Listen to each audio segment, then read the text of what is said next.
እንቀመጥና ኬኩን እንቁረሳ እንዴ ምን ሆነ ነው እኔ ግን ከኬኩ ይልቅ አንቺን ግንብት ተባረክ ነው ደስ የሚለኝ የኔ አበባ ዛሬ ደግሞ እንዴት ብሎንሻል ሰው ያደር ያረጀ እንጂ እንደዚህ ውብ ይሆን ይላል እንዴ በልሻውን አታሳፍረኝ እኔ ትሄድባለሁ ባይሆን ኬኩን እንብላ እና ተቀመጥ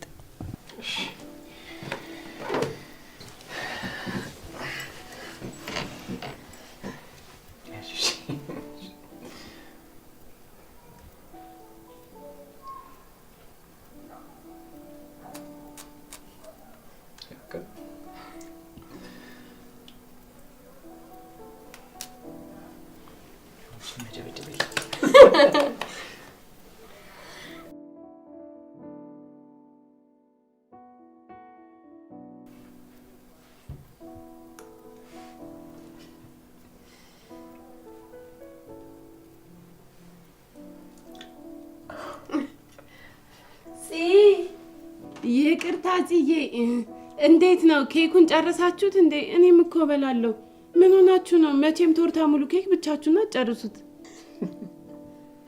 እሺ ነይ ነው ሰጂ እርግጠኛ ነሽ በኋላ ስገባ ኪራ በጫማ ጥፊ ብሎ እንዳይመልሰኝ አይ ሲሙ አሁን ኬክ ለመውሰድ ትመጫለሽ በቃ ካልበለሽ ትሞቻለሽ አይደል አሁን ሞታለሁ ኪራ ደሞ ተንከራትቻለሁ ደሞ ሳልበላ ብታይ እንቅልፍ አልወስዳለኝ ይልቅ እዚህ ላይ አርጉልኝና ልሂድ አምጪ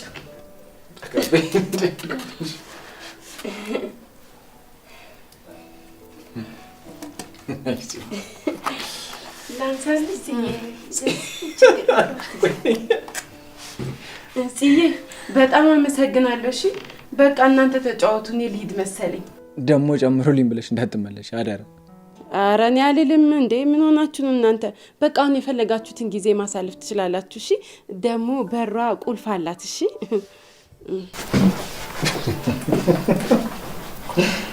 አይኒና ግን ሰውት ነው እዚህ ቤት ማን ነበር የሚያስቀን ምን ማለት ነው ማቆይን ያስለቅስሻለሁ እንዴ አራ እንደሱ ማለትማ አይደለም ታቃላ ካንተ ጋር ማንንም አይወዳደርም ግን ያው እሷ ስለምታስቀኝ ይሄ ነገር መጠጣት ትፈልጊያለሽ እንዴ እና ላልጠጣ ለምን ገዛውት እንጣጣና ቆንጆውን የራሳችንን ጊዜ እናሳልፍ አሪፍ ሐሳብ ነው ለሊቱን ሙሉ ቆንጆ ጊዜ እናሳልፋለን ከዛ በፊት በሩን ቆልፍ ያልምጣ ማይሻል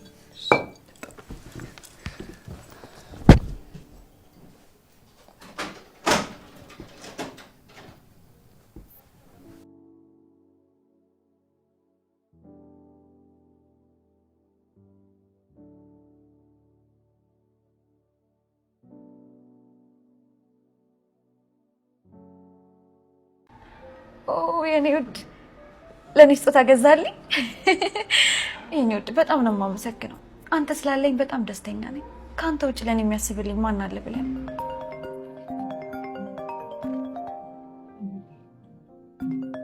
ነገር ሄሎ አቤት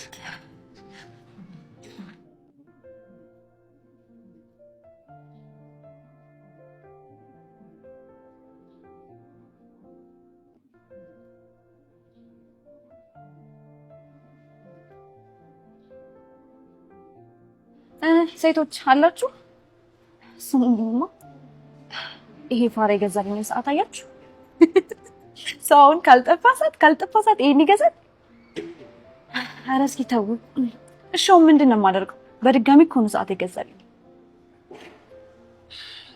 እንግዲህ ምን አደርጋለሁ በነፃ እስከሆነ ድረስ እቀበላለሁ እሺ ቻው ቻው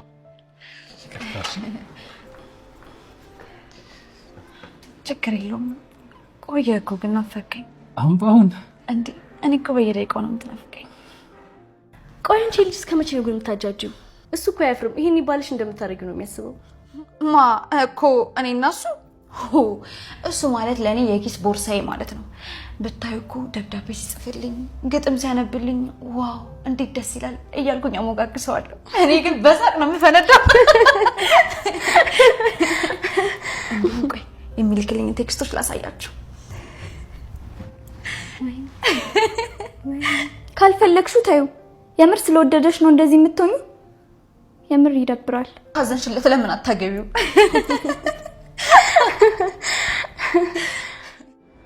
ውዴ ምን ሆነሃል ደስተኛ አይደለም ስራ አድክሞኝ ነው እንዲሁ ነው በቃ መታጠቢያ ቤት ደርሼ ልምጣ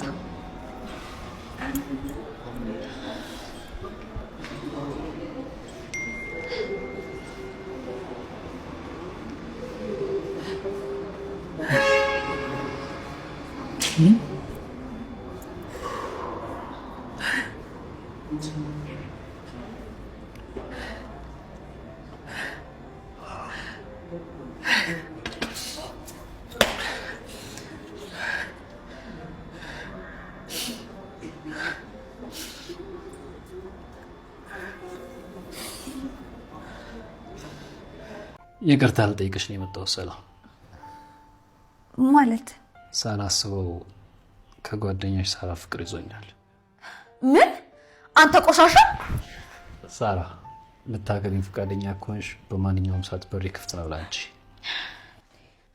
ምን ማለት ነው ወዴት ነው የምትሄጂው አስረዳኝ እንጂ ይውሽ አለቀው እንደዚህ ቀልዶብኝማ ዝም አልለው እገድለዋለሁ ልቀቂ በቃ ተረጋጊ የሆነ ነገርም አለ ማለት ቆይ ሳራ አንቺ የምታውቂው ነገር አለ እንዴ አንቺ ማትረቢ ከኋላ የሆነሽ ምን ስታደርጊ ነበር ሰላም ተረጋጊ አተኝም እንዴ እንደደነገጥኩ ነገሩን እኔም ካንቺ እኩል ነው የሰማሁት ኧረ እባክሽ አንቺ ማውን ከኔ እኩል ነው የሰማሽው አለቅሽም እገልሻለሁ አለቅሽም አሳይሻለሁ ልቀቂኝ አንቺ እገልሻለሁ በቃ ተያዝ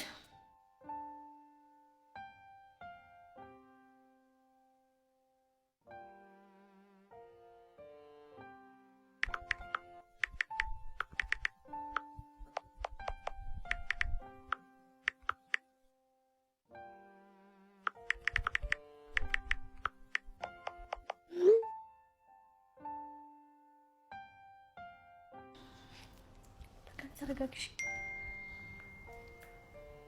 ብሩክ ነው አምጪ ሳራ ለበቀሌ ስለተጠቀምኩብሽ በጣም ይቅርታ ከአዲዋ ሰላም ስታፊዝብኝ ጥብቅና ስለቆምሽልኝና ስለ እውነተኛ ሰውነትሽ ከልብ አመሰግናለሁ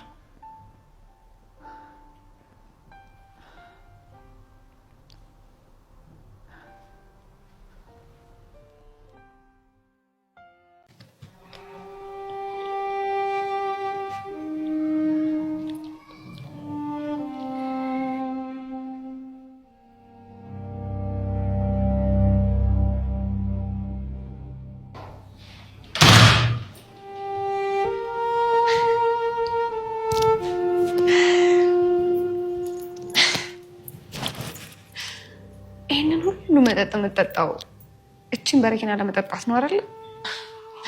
ለካ ለመሞትም ድፍረት ያስፈልጋል። ዋጋ ቢስ ነህ ታውቃለህ አይደል?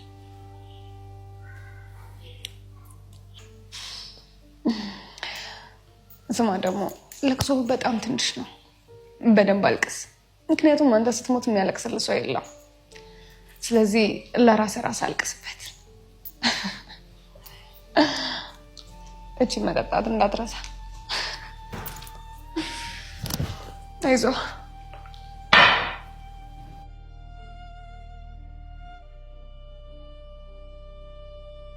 የኔ ጌታ ምን ሆነህብኝ ነው? አይንህም እኮ ደፍርሷል፣ ሰውነትህም እኮ ቀንሷል። የኔ አባት አንተ የሆነ ነገር ብትሆንብኝ እኮ እኔም አብሬህ ነው የምሞተው። ደህና እኮ ነኝ። ማታ ትንሽ ስራ አምሽቼ እባክህ ለራስህ ወቅበት። እኔ ያላንተ መኖር አልችልም። እሺ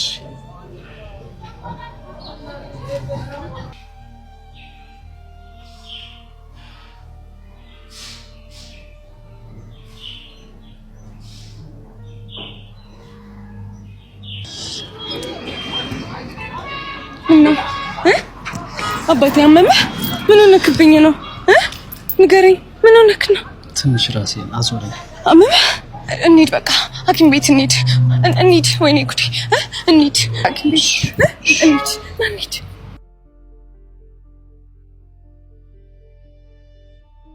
ተነሳ እንዴ? ስልክ እያወራች ነበር። ከማን ጋር የምታወሪው? አባዬ ነው። ብታይ በጣም ጨንቆታል። ባለፈው የነገርኩ የጎረቤታችን መሬት ልጆቹ ብታይ በውርስ ተጣልተው መሬቱን ሊሸጡት ነው። ግን ደግሞ በጣም በወረደ ዋጋ ነው የሚሸጠው። አባቴ ደግሞ ብር ቢኖረኝና ይህን የመሰለ መሬት ባላመለጠኝ እያለ ነበር። ምን ያደርጋል? እኔ ደግሞ ብር የለኝም። ግን ደግሞ ብር ባይኖረኝ ራሱ ለምናውቀው ሰው በደህና ብር ቢሸጥ ደስ ይለኛል። እና ምን ተሻለ? በእናትሽ አንተ ብር እንዳለ አውቃለሁ። ግን ደግሞ የስራ ብር እንደሆነና ለስራ እንዳስቀምጥከው አውቃለሁ። መጠየቅ አልፈልግም። ግን ሌላ ሰው ከሚገዛው አንተ ብትገዛውና ከሳምንታት በኋላ እኮ ብትሸጠው ሚሊዮኖች ታተርፋለህ። አባቴም ደግሞ ባዳ ገዝቶት ከሚቆጭ ያው አንተ ብትገዛ የተሻለ ነው። ሳባ በቃ የስራ ብርም ቢሆን ችግር የለውም። ብሩን ለአባትሽ እንስጣቸው፣